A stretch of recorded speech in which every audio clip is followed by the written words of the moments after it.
కృష్ణుడు ఇంట్లో కూర్చొని అలా వేణువు వాయిస్తున్నట్టుగా కానీ ఎక్కడైనా విగ్రహాన్ని పెట్టుకుంటే ఇంట్లో ఉన్నటువంటి సొమ్మంతా వీధిలోకి పోతుందటే కదండి అని అడుగుతుంటారు ధర్మ సందేహాల్లో. అయితే ఎదుటింటి వాటి ఇంట్లో కానీ వేణువు పెట్టమ్మా నీ ఇంట్లోకి వస్తుందేమో చూడు అంటే నోరు మూసుకొని కూర్చుంటుంది. ఇట్లాంటి అనుమానాలు ఏమాత్రమూ పొందలేదు. స్వచ్ఛంగా మహానుభావులు రాశారు గణేశ పంచరత్న స్తోత్రం అని వినాయకుడి గురించి ఆలోచనాత్మకంగా ఆ ఉపనిషత్తులో ఉండే రహస్యాలన్నింటినీ చిన్నదైనటువంటి శ్లోకాలలో అందించాలని ఆయన రాశారు. రాసినటువంటి ఈ స్తోత్రాలని ఇలా జాగ్రత్తగా మననం చేసుకుంటూ పెద్దదైనటువంటి వేదాంత విశేషాన్ని అందరికీ అందించాలనే ఊహ కలిగి ఏమాత్రము భయం అనేటటువంటిది లేకుండా సామాన్యులకి అందుతుందా లేదా అనేటటువంటి చింత కూడా లేకుండా తాను రాయదలిచిన సర్వదేవతల మీద శ్లోకాలని రాస్తూ వచ్చారు.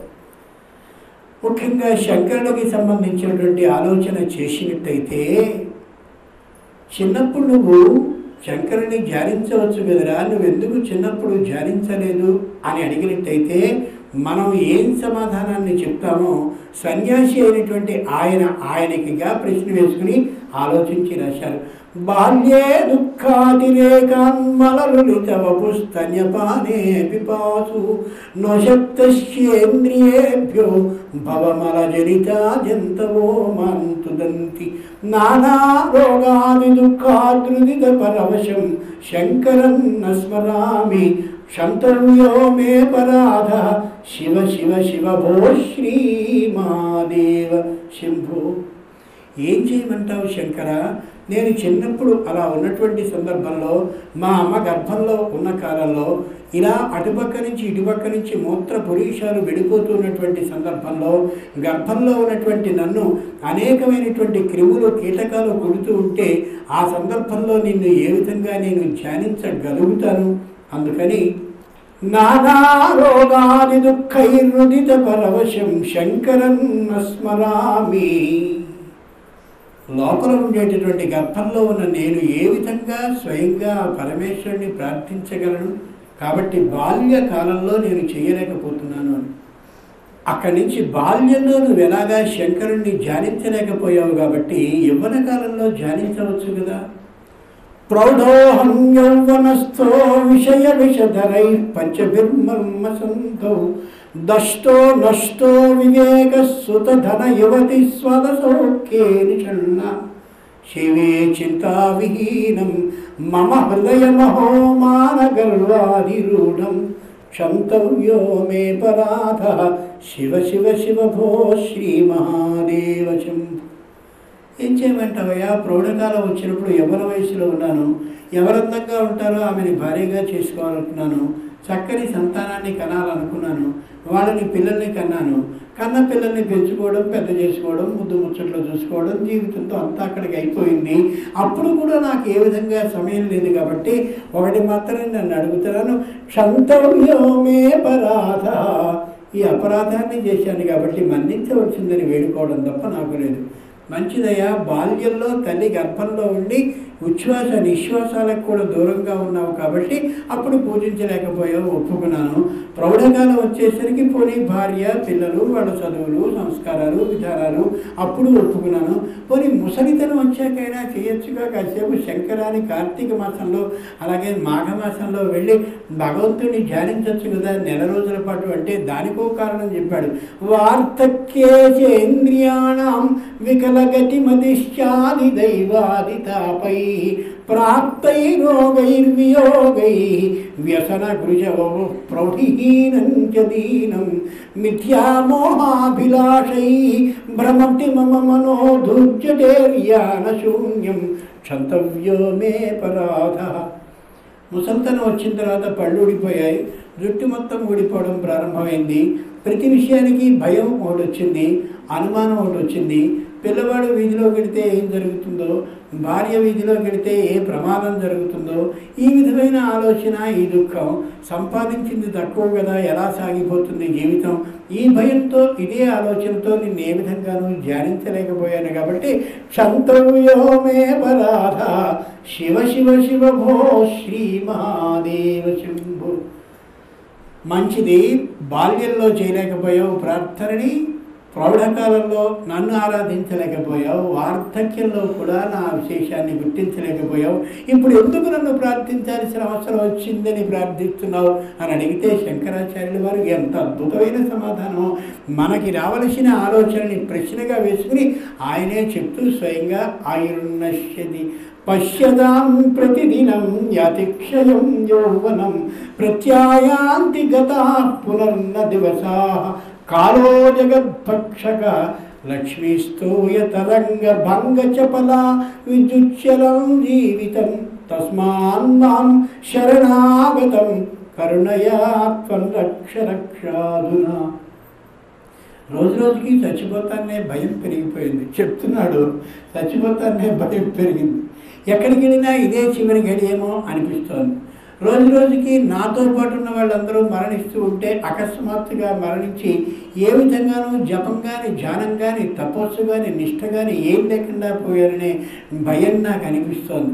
అందుకోసం జాగ్రత్తగా నన్ను రక్షించి ఇలాగే ఉంచు అని ప్రార్థించడం కోసం ఇప్పుడు నీ కోసం ప్రార్థన చేస్తున్నాను అని. ఇది ఎంత నిజం ఒక్కసారి ఆలోచించి చెప్పండి. అక్షరం తప్పుగా ఆయన ఆలోచించి చెప్తున్నారు. చాలా మంచిది. కానీ ఒక్కటి గుర్తుంచుకొని ఆయన జీవితంలో చేయకూడని పనులు కొన్ని ఉన్నాయి. ఆ జాబితాని చెప్పనా శంకరాచార్యులు అన్నారు. పౌరోహిత్యం రజనిచరితం గ్రామణీత్వం నియోగ మాఠాపత్యం హ్యనృతవచనం సాక్షివాద పరాన్నం బ్రహ్మద్వేష ఖలజనరతి ప్రాణినాం నిర్దయత్వం మా భూదేవం మమ పశుపతే జన్మ జన్మాంతరేషు. పౌరోహిత్యం, పురోహిత వృత్తి చేసేటటువంటి వాడు ఇంటికి వెళ్ళి ఖచ్చితంగా ప్రాయశ్చిత్తాన్ని చేసుకుని తీరాలి తీరాలి తీరాలి. ఎందుకని? అయ్యా మా ఇంట్లో ఫలాని సత్యనారాయణ వ్రతాన్ని చేయించండి. ఈయన పాపం నిష్ఠగా చేయిద్దామని వస్తాడు. ఓ మాట అంటే 30 నిమిషాల్లో అయిపోవాలి. అవతల మేము మళ్ళీ ఊరెళ్ళాలి. అంటే 2.5 గంటలు చేయించవలసినటువంటి సత్యనారాయణ వ్రతాన్ని అరగంటలో పూర్తిగా ఈయన చేయడం కోసమని ఎందరి దేవతలను ఆహ్వానించడం మానేస్తాడు, ఉపచారాలు అన్నీ మానేస్తాడు. ఈయనకి ఇంకో పని ఉంటుంది కాబట్టి ఇది మంచిదే అనుకుని ఈయన చేయించవచ్చు, లేక వాళ్ళ వల్ల ఇది చేయించవచ్చు. ఈ దేవతల్ని ఆహ్వానించకుండా సత్యనారాయణ వ్రతం అయిపోయిందనేటటువంటి ఆ సంతృప్తిని వాడికి కలిగిస్తున్నట్టుగా అనుకుంటున్నాడు తప్ప తాను చేయవలసిన తప్పు తాను చేశాడు, ఈయన చేత చేయించవలసిన తప్పుని యజమాని చేశాడు. అంచేత పౌరోహిత్యం అదొద్దు. 2, పట్టవలసిన దానాలన్నిటినీ పట్టాల్సి వస్తుంది. ఎంత నికృష్టుడో ఇచ్చినటువంటి దానాన్ని కూడా స్వీకరించవలసి వస్తుంది. దానికి చేయవలసినటువంటి సంధ్యావందన గాయత్రి మంత్రాన్ని ఉపాసించాలి. దానికి తగిన ఖాళీ సమయం దొరకదు. అంచేత పౌరోహిత్యం వద్దు. రజనిచరితం, రాత్రిపూట మేల్కొని ఉండడం. నేను చాలా దుఃఖిస్తూ ఉంటాను ఈ విషయంలో. ఈవేళ ఏ సాఫ్ట్వేర్ ఉద్యోగాన్ని చేస్తున్న వాళ్ళు మనకు కనిపిస్తూ ఉంటారో వాడు సూర్యుడు ఉదయిస్తున్నప్పుడు పడుకుంటాడు, సూర్యుడు అస్తమిస్తున్నప్పుడు లేస్తుంటాడు. ఆలోచించండి. జీవితాన్ని అంటే శరీర ఆరోగ్యాన్ని అమ్ముకుని మీరందరూ సంపాదన చేస్తున్నారు. మొత్తం 50 సంవత్సరాలు సంపాదన చేసి 51వ సంవత్సరం నుంచి ఆసుపత్రుల్లో వైద్యుల్ని పోషించడం తప్ప ఏమైనా మనం చేయగలుగుతున్నామా? ఒక క్షణంగానే ఆలోచించినట్టయితే ఆదిశంకర్లు అన్నటువంటి మాట ఎంత నిజమో ఊహించండి. రజనిచరితం. ప్రపంచంలో ప్రకృతి అనేది ఉంది కాబట్టి ప్రకృతికి అనుగుణంగా నడవాలి తప్ప ప్రకృతికి విరుద్ధంగా నడిస్తే నిశ్చయంగా ఆరోగ్యం దెబ్బతినడం ఖాయం, అనుమానం ఏమాత్రం లేదు. గ్రామణీత్వం. గ్రామణీత్వం అంటే ఓ ఊరికి పెద్దగా వ్యవహరించడం. ఊరికి పెద్దగా వ్యవహరించేప్పుడు కొంతమందికి మంచి చేయాలి, కొంతమందికి చెడు చేయాలి. లేకపోతే ఈయన ఆరోగ్యం బాగుండదు కాబట్టి నిశ్చయంగా పొరపాటు చేసి తీరుతాడు. నియోగ. నియోగ అంటే వృత్తి ధర్మాన్ని చేయడం అని అర్థం. ఇలా వరుసగా మొత్తం 12టిని చెప్పి మా భూదేవం మమ పశుపతే జన్మ జన్మాంతరేషు.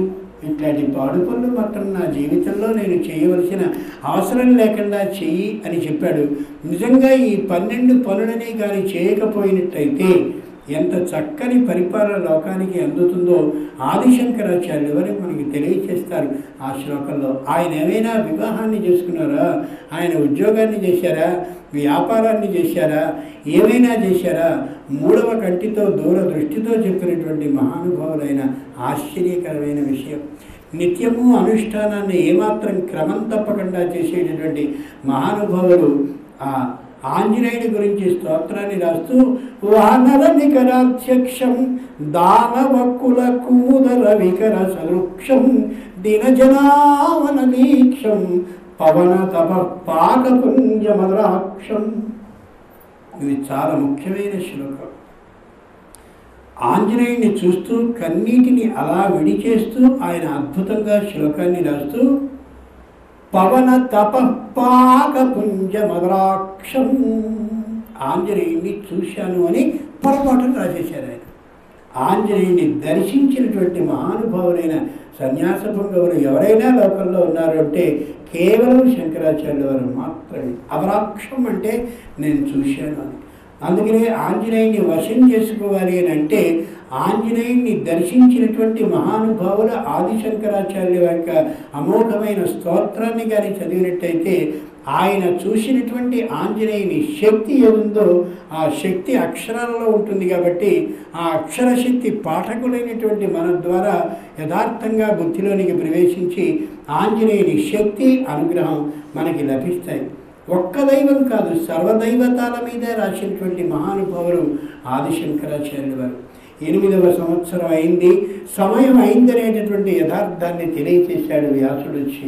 ఆయన 8 సంవత్సరాలు అయింది, మరి ఇక్కడి నుంచి రావాల్సిన అవసరం నీకు ఏర్పడింది. 8వ సంవత్సరం నిండిన తర్వాత అవకాశం నీకు లేదు, కానీ నువ్వు చేయవలసిన కార్యక్రమం ఇంకా లోకంలో ముగిసి లేదు కాబట్టి ఇంకా ఉండవలసింది. కాబట్టి దీన్ని పెంచేందుకు నేను అనుగ్రహిస్తున్నాను అని స్వయంగా తెలియజేస్తే ఆదిశంకరుల వారు ఆనందపడి ఇప్పటి వరకు నేను నేర్చుకోవడంతో సరిపోయింది, నేర్పడం అనేది కాలేదు అని ఆలోచించుకుని నిశ్చయంగా నదిలో స్నానానికి దిగారు. దిగిన వెంటనే తల్లి ఒడ్డునున్నటువంటి తల్లిని చూస్తూ మొసలి పట్టుకుంది అని అన్నారు. ఒక్కసారి ఆలోచించండి, మొసళ్ళు అనేటటువంటివి సామాన్యమైనటువంటి నదుల్లో ఉండే అవకాశం ఉందా? నదుల్లోనే కానీ మొసలి ఉండేటట్టయితే ఆ నదుల్లో స్నానానికి ఎవరైనా మామూలు వాళ్ళు వెడతారా? వెళ్ళే అవకాశం ఉంటుందా? ఆ మొసలి రావడం, పట్టుకున్నట్టుగా ఉండడం, నటించడం, అమా ప్రాణం అయిపోతుందని అరవడం, ఆ తల్లి ఆ సందర్భంలో ఏం చేయాలో తోచకపోవడం, నాయనా నీకు ఎలా మళ్ళీ ప్రాణాన్ని నేను ఇయ్యగలంటే నేను సన్యసించినట్టయితే కొత్త జీవితం వస్తుందని ఆయన తెలియచేయడం, ఆ ధర్మ సూక్ష్మాన్ని అనుగ్రహించినటువంటి ఆ తల్లి కారణంగా ఈయన సన్యాస దీక్షని స్వీకరించడం, ఇదంతా పరమేశ్వరుడు చేసినటువంటి నిర్ణయానికి అనుగుణంగానే జరిగింది తప్ప మొసలి కాదు, పట్టుకోవడం కాదు, మరోటి కాదు. ఒక్కసారి ఆలోచించండి, సంస్కృతంలో మొసలిని గ్రాహము అంటారు. గ్రాహము అంటే గ్రహ పరిస్థితికి అనుగుణంగా పట్టుకునేది ఏదో అది గ్రహం. గ్రహ కారణంగా వచ్చేది గ్రాహం. మనకి భాగవతంలో గజేంద్ర మోక్షణం అని ఒక కథ ఒకటి వస్తుంది. గజేంద్ర మోక్షణము అంటే పరమేశ్వరుడు దేన్ని చంపితే దానికి మోక్షం వస్తుందని మనకి పురాణం చెప్పే మాట.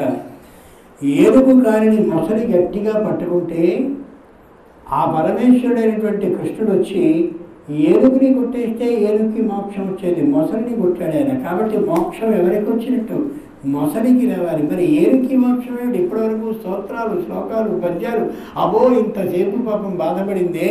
ఏనుగుని కొట్టేయకుండా ఆయన కాస్త మొసలిని చంపితే ఏనుగుకి మోక్షం ఎలా వచ్చింది? గజేంద్ర మోక్షం ఏమిటి? గజేంద్రుడికి మోక్షం ఎలా వచ్చింది? ఒక్కసారి ఆలోచించండి.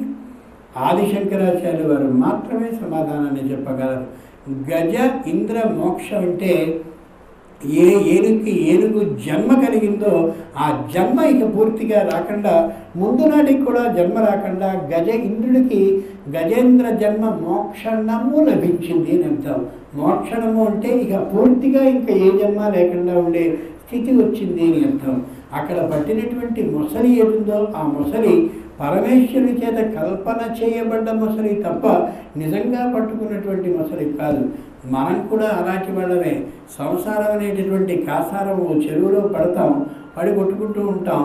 గ్రహ కారణంగా ఏదో శనిలో మరోటో వచ్చినప్పుడు ఉదాహరణకి మేషరాశి వాడు ఉన్నాడు అనుకోండి, గురువు తృతీయంలో ఉన్నాడు, శని రాహువులు సప్తమంలో ఉన్నారు, కేతువు ప్రథమంలో ఉన్నాడు, బుధుడు శుభుడుగా ఉన్నాడు, కుజ శని రాహు కేతువులు ఇప్పుడు అర్ధశుభుడుగా ఉన్నారు కాబట్టి పట్టుకుంటూ ఉంటాడు బాధలో. అదిగో ఆ గ్రహానికి అనుగుణంగా గ్రహం పట్టుకుంటే ఆ గ్రహం పట్టుకున్న దాన్ని పూర్తిగా ఖండించగలిగిన శక్తి సంపన్నుడైన వాడు పరమేశ్వరుడు అనే యథార్థాన్ని గమనింపచేయడం కోసమే ఆ కథ ఏర్పాటైంది.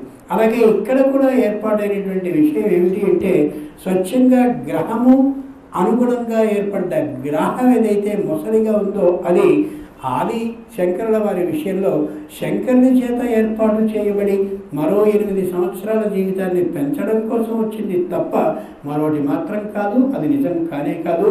తల్లిని కంగారు పెట్టి ఈ విధంగా చేశారు. మరి నా మాతృపర దైవతం, తల్లి కంటే గొప్పదైనటువంటి దైవతం లేదని అంటారే, తల్లినిలా పొరపాటు చేసి అపార్థాన్ని కలిగించి కంగారు పెట్టి మొత్తానికి ఈ విధంగా చేయడం, సన్యాస దీక్షని కంగారుగా ఇప్పించడం అది ధర్మమేనా అని మనం ఆలోచించాలి. ఇక్కడ ఈ సందర్భంలో ఓ విషయాన్ని గమనించాలి. అధర్మం చేసైనా సరే ధర్మాన్ని రక్షించాలి, అది ఇక్కడి ధర్మ సూక్ష్మం. అంచేత ఆదిశంకరాచార్యుల వారి యొక్క తల్లిని కంగారు పెట్టి సన్యాసానికి అనుమతిని ఇప్పించాలి. లేని పరిస్థితిలో ఆ మహానుభావుడైనటువంటి శంకరుడు, మహానుభావుడైన పరమేశ్వరుడు భూలోకానికి వచ్చినందువల్ల ప్రయోజనం ఉండదు. కాబట్టి అలా ఏర్పాటు చేశారు. ఎంత గొప్ప ఊహో ఒక క్షణం ఆలోచిస్తే తెలుస్తుంది. అంతే, సన్యాస దీక్షని స్వయంగా తల్లి అనుగ్రహించిన మరుక్షణంలో ఆదిశంకరుడు అక్కడి నుంచి కదిలి వెళ్ళిపోయారు. చాలామంది సన్యాసుల్ని మనం చూస్తూ ఉంటాము. ఆయన భార్యతో సహా తిరుగుతూ ఉండే సన్యాసుల్ని కూడా చూస్తూ ఉంటాం. భార్య దూరంగా ఉంటే సన్యాసి అవుతాడు తప్ప భార్య పక్కనే ఉండి రుచికరంగా అన్ని పదార్థాలని వండుతుంటే ఆ సన్యాసమే సన్యాసమో మనకి తెలియదు. అదిగో అటువంటి సన్యాసి మాత్రం కాదు ఆయన. నిశ్చయంగా తల్లి నుంచి దూరంగా వెళ్ళిపోయారు. ఇంకో విశేషం ఏమిటంటే, లలితా సహస్రనామాల్లో మొట్టమొదట ఏ నామం ఉంటుందా అని అమ్మవారు ఉత్కంఠతో ఎదురు చూసింది. వశిని మొదలైన వాగ్దేవతలు ఎనమండుగురు కూడా లలితా సహస్రనామాల్ని ప్రారంభించిన సందర్భంలో శ్రీమాత అని వాళ్ళు అనగానే ఒళ్ళంతా చల్లబడిపోయి ఆవిడికి పులకరింతగలిగి ఆనందంతో ఉత్సాహంతో వెంటనే సంతోషంగా ముఖం నిండా చిరునవ్వు వచ్చింది. ఎందుకని అంటే, లోకంలో పిల్లవాడిని కనడానికి ఏ తల్లి అయితే సంపూర్ణమైన ఇష్టంతో ఉంటుందో అటువంటి పిల్లవాడు ఎక్కడైనా సన్యసిస్తాడేమో అనేటటువంటి భయంతో ఉండి, అలా ఉండకూడదు, మా అబ్బాయి సంతానాన్ని కనాలి, బాగా వంశం పెరగాలి అనే అభిప్రాయంతో ఆవిడ ఉంటుంది. ఆశ్చర్యకరమైన విషయం ఏమిటంటే, ఇక్కడ సన్యాసానికి తల్లి అనుమతి ఇచ్చింది. అటువంటి తల్లి మాత్రమే సన్యాసానికి అనుమతి ఇవ్వాలి తప్ప మరెవ్వరికీ సన్యాసానికి అనుమతి ఇచ్చేటటువంటి అవకాశమే లేదు. ఇది నిజం కాబట్టే తండ్రిని పట్టుకుపోయినటువంటి మహానుభావుడైన పరమేశ్వరుడు శంకరుడు తల్లిని మిగిల్చాడు. మిగల్చడానికి కారణం సన్యాస దీక్షకి అనుమతిని ఇస్తూ ఆయన 8 సంవత్సరాల వయసుని 16 సంవత్సరాలుగా చేయవలసి ఉంది. కాబట్టి ఉన్నటువంటి కాలం తక్కువ కాబట్టి 8 సంవత్సరాల కాలంలోనే మొత్తం అద్వైతాన్ని స్థాపింపవలసిన అవసరం ఆయనకు ఉంది. కాబట్టి వెంటనే ఆసేతు సీతాచలం వెళ్ళాలి అని ఆలోచించారు. సేతు అంటే రామేశ్వరం, సీతాచలం అంటే చల్లనైన పర్వతమైన హిమాలయం. అక్కడి నుంచి ఇక్కడి వరకు ప్రయాణం చేయవలసిన దూరం చాలా ఉంది, వయసు తక్కువ ఉంది. 8 సంవత్సరాల్లో ఇన్ని ప్రదేశాల్లోనూ పర్యటించాలనే అభిప్రాయం కలిగిన ఆయన ఏ విధంగా వెళ్ళాలో తెలియక అలాగే నడిచి మాత్రమే వెళ్ళాలని గ్రామాన పర్యటిస్తూ ప్రతి చోట కూడా ఈ అద్వైత మతానికి సంబంధించిన విశేషాలను చెప్తూ అదే విధంగా కాలినడకన పర్యటించారు. గమనించి చూడాలి. ఊరూరా పాదయాత్ర అని చెప్పి ఊరికి మధ్యలో కారెక్కేటటువంటి లక్షణం పాపం ఆయనకి తెలియదు. ఊరూరా పాదయాత్ర అంటే నడిచిపోవడమే తప్ప మరో లక్షణం ఎరగలేదు. అలా ప్రత్యేకంగా పాదయాత్ర మీద వెళుతూ అన్ని ప్రదేశాల్లో ఉండే విశేషాలని గమనింపజేయడం ఒక విషయమైతే, రెండవది మహానుభావులైనటువంటి ఆ పరమేశ్వరుడైన శంకరుని యొక్క పాదధూళి ప్రతి ప్రదేశంలో పడ్డట్టయితే అద్వైత బీజాలు మొలకలుగా వస్తాయనేటువంటి ఆలోచన కలిగిన పవిత్ర పుణ్యమూర్తి ఆయన. కాబట్టి ఈవేళ ఆ అద్వైత అంకురాలు ఉన్నాయి. కాబట్టి ఇక్కడ కనీసం ఇదిగో ఈ శంకర జయంతిని చేయాలనే బుద్ధి పుట్టిందని నేను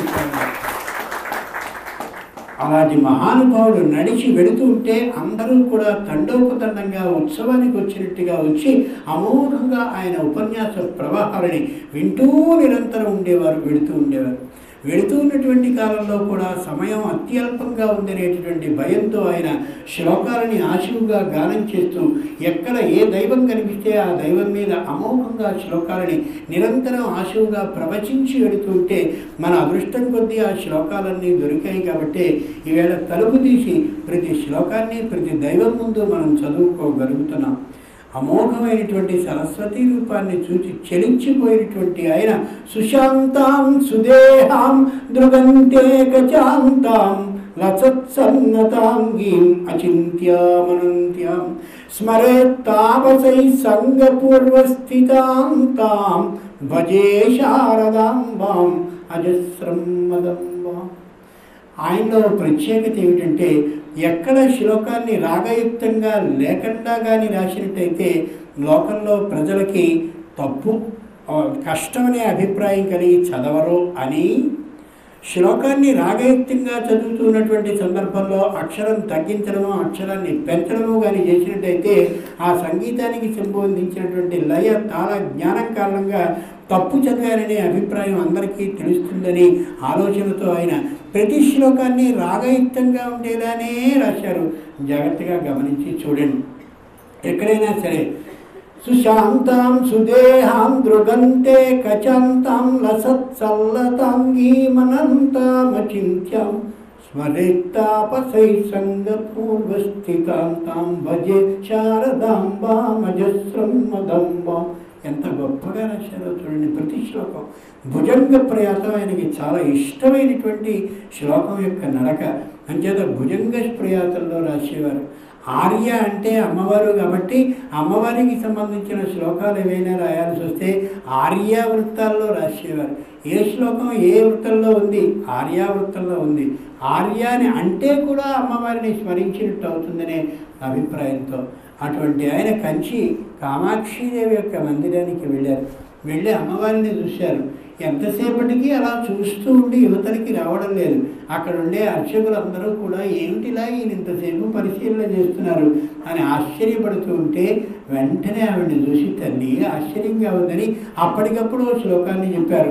త్వదన్య పాణిభ్యామభయవరదో దైవతగణ త్వమేకానైవాసి ప్రకటిత భయాభీత్య వినయ భయాత్రాతుం దాతుం